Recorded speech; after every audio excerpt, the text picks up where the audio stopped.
Family রান্নাঘর থেকে পুষ্প। আমি দেখুন কি অসাধারণ একটা ফুলকপি ভাপা বানিয়েছি। এই ফুলকপির ভাপাটা করার জন্য আমার ধনেপাতা, কাঁচা লঙ্কা আর সর্ষে বাটা লাগছে, আর কিচ্ছু না। তেল লাগছে, হলুদও লাগবে না। এই রান্নাটা আমার এক মাসিমার কাছে শেখা। উনি প্রায় দিনই বিধবা মানুষ, তো উনি নিরামিষ খেতেন। প্রায় দিনই এইটা গরম ভাতের এতে কিচ্ছু রাঁধতো না, শুধু এই দিয়ে ভাত খেত। তা আমি একদিন বললাম, মাসিমা আমায় শিখিয়ে দেবেন? তা উনি আমায় শিখিয়ে দিয়েছিল রান্নাটা। আমিও রান্নাটা করেছি এর আগে। এত অসাধারণ খেতে হয়, আপনারা না খেলে বিশ্বাস করতে পারবেন না যে কি অসাধারণ রান্না। এত শর্টকাটে, এত কম জিনিসে যে এত সুন্দর একটা রান্না হতে পারে, আগেকার দিনের মানুষরাই পারে এগুলো। তাই আমি আজ চলুন আমি কিভাবে এই ফুলকপিটা রান্না করলাম, আপনারা আমার রান্নাটাকে একটু ফলো করুন। কিচ্ছু না, একদম শর্টকাটে রান্না, এত সুন্দর রান্না। আপনারা আমার রান্নাটাকে অবশ্যই ফলো করুন। যদি ভালো লাগে আপনারা আমাকে একটু সাবস্ক্রাইব করবেন, লাইক করবেন, কমেন্ট করবেন।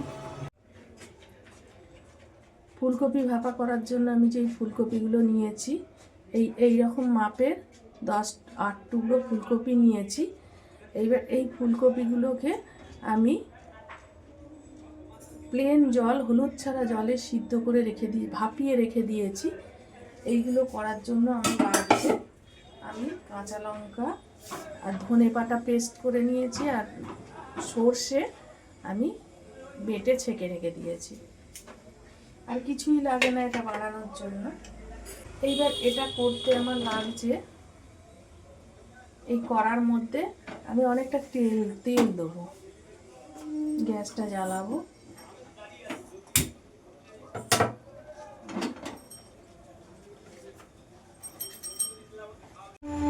কড়া গরম হয়ে গেছে, একটু তেলটা কিন্তু বেশি লাগে এতে।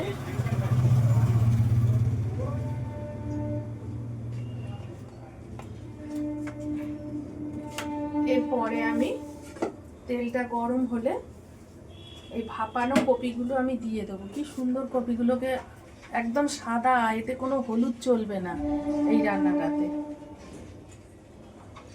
খুব সাধারণ রান্না, অথচ খেতে খুব অসাধারণ। এই রান্নাটা আমাকে আমার এক মাসিমা, মানে পরিচিত মাসিমা, বিধবা মানুষ উনি খুব করে খেতেন। ওনার কাছেই শেখা এই রান্নাটা, আমার নিজের রান্না নয়, এটা আমি তার কাছেই শিখেছি। তিনি আজ আর বেঁচে নেই, তেনার কাছেই আমি শিখেছি রান্নাটা। এই কপিগুলোকে আমি এর মধ্যে দিয়ে দিচ্ছি।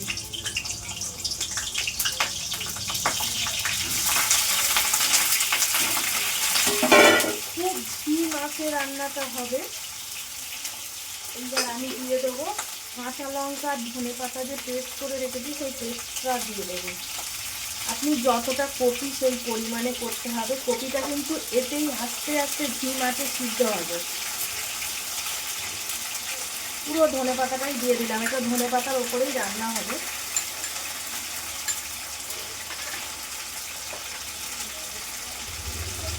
সর্ষে বেটে যে ছেঁকে রেখেছি সেটা বেশ কিছুটা দিয়ে দিতে হবে।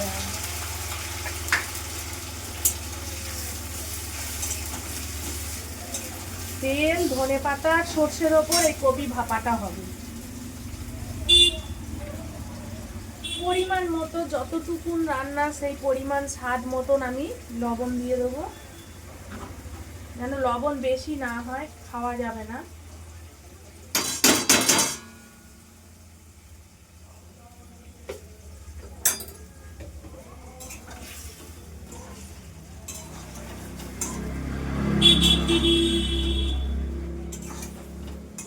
একটু স্বাদ আসার জন্য আমি সামান্য একটু মিষ্টি দেবো, ব্যাস, আর কিচ্ছু না। এবার আস্তে আস্তে ভিট ভিট করে রান্নাটা হবে, খুব ঝিম আঁচে রান্না হবে।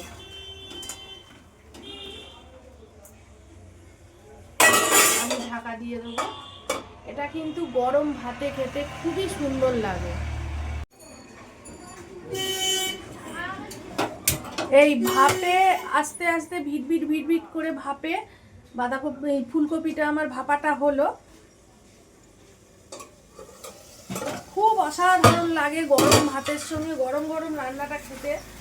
দেখুন, এটা কিচ্ছু না, জাস্ট ধনেপাতা আর সর্ষে বাটা তেলের ওপর রান্না।